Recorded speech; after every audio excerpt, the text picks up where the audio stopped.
So what if I told you that one of the best guides for navigating the chaos of right now, AI, the gig economy, social media, all of it, was actually written 150 years ago by a Japanese samurai? It sounds a little crazy, I know, but today we're diving into Gakumon no Susume, or An Encouragement of Learning, and trust me, this book is more relevant now than it's ever been. First, to really get why this book was such a huge deal, we have to jump in a time machine and go back to 19th century Japan. The whole country was going through this massive upheaval called the Meiji Restoration. And this wasn't just a small change. It was a revolution that literally flipped their entire world upside down, almost overnight. I mean, just try to imagine the scale of this. You're living in a world that's been totally closed off for over 260 years. Your place in society? It's set in stone the day you're born. Samurai are on top, and their power is absolute.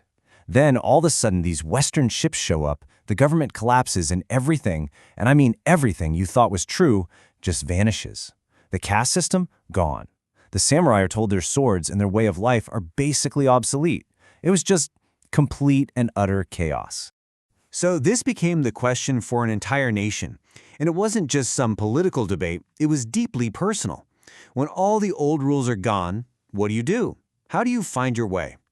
This is the exact problem that Gakumon no Susume was written to solve. And wow, did it solve it. The book sold over 3 million copies. Now you gotta remember, the entire population of Japan was only about 30 million people at the time. That means literally 1 in every 10 people in Japan owned a copy of this book. This wasn't just a bestseller, it was a cultural phenomenon. It was a lifeline for people who were completely lost. So who was the guy who wrote this incredible guide? His name was Fukuzawa Yukichi, and he was a samurai who decided to trade in his sword for a pen. Fukuzawa's own life story really explains his whole philosophy. See, he was born into a low-ranking samurai family, and he was always so frustrated by a system that cared more about who your parents were than what you could actually do. He turned his back on a career in government and chose to be an educator and a journalist instead. He went on to found Japan's first modern university, and he became so important that, that's his face on the 10,000 yen bill today. He was one of the key architects of modern Japan. For Fukuzawa, it was simple. He believed that real, lasting change didn't come from armies or from new laws. No, it came from changing the way every single person thought. It came from the power of ideas. So how did he do it? Well, Gakumon no Susume is really built around 3 huge, revolutionary ideas that totally rewired the Japanese mindset. The book kicks off with this absolute bombshell. Seriously, in a society where hierarchy was everything, where your rank was as natural as breathing, this single sentence was like a philosophical earthquake. It was basically Japan's Declaration of Independence, all in one line. The radical idea that everyone is born equal.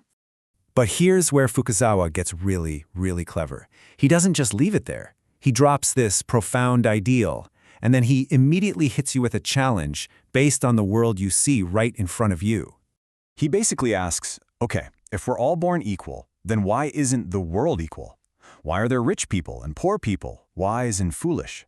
And his answer is just so simple and powerful. The difference isn't your birth, it's your effort. It's about whether or not you choose to learn. And just like that, he shifts all the responsibility away from fate and puts it right on your shoulders. This brings us to his second key concept, Dokuritsu Jisan, which means independence and self-respect. His argument was that for Japan to become a strong, modern nation, every single citizen had to learn to stand on their own 2 feet. Stop depending on the government, stop depending on your family name or your social class. Your life is your responsibility. So what kind of learning was he talking about? Well, definitely not the old, stuffy academic kind. Fukuzawa had 0 time for useless knowledge, and he wasn't afraid to use some pretty sharp sarcasm to get his point across. This quote is one of my all-time favorites. It's such a perfect takedown of learning for learning's sake. So his third big idea was to champion Jutsugaku, which you can translate as practical science or real-world learning. He urged people to forget about memorizing ancient poetry and instead learn things they could actually use to make their lives better, things like science, economics, and law. This was basically the world's first big call for upskilling and reskilling.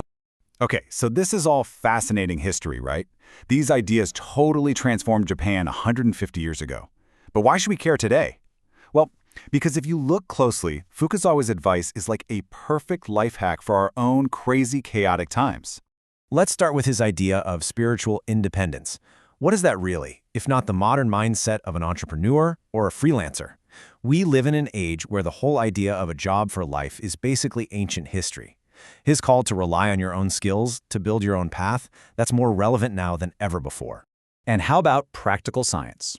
In the age of AI, memorizing a bunch of facts is kind of pointless, right? The machines can do that way better than we can. What really matters now is exactly what Fukuzawa was talking about, the ability to understand how the world actually works, to judge information for yourself, and to think critically. That is the essential practical skill for the 21st century. Get this, he even had a warning for our digital lives. He called envy a social poison and said that blaming other people for your problems is a total dead end. Just think about that in the world of social media, where we're bombarded with these perfect, curated lives every single day. Fukuzawa was basically prescribing a mental health strategy 150 years ahead of his time. And finally, he connected all this individual learning back to the health of the whole country with this really provocative statement. He's saying, you can't just sit back and blame politicians for everything that's wrong. The quality of a government, he argues, is a reflection of the people. So if you want things to change, that change has to start with you.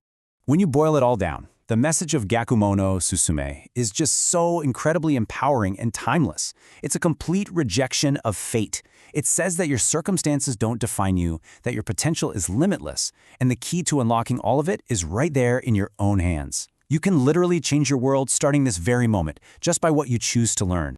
And that brings us to the final question, the one that Fukuzawa really leaves us with.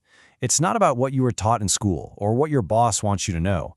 It's about what you need to learn right now to build a life of independence and self-respect in this crazy, ever-changing world. What's your Jitsugaku?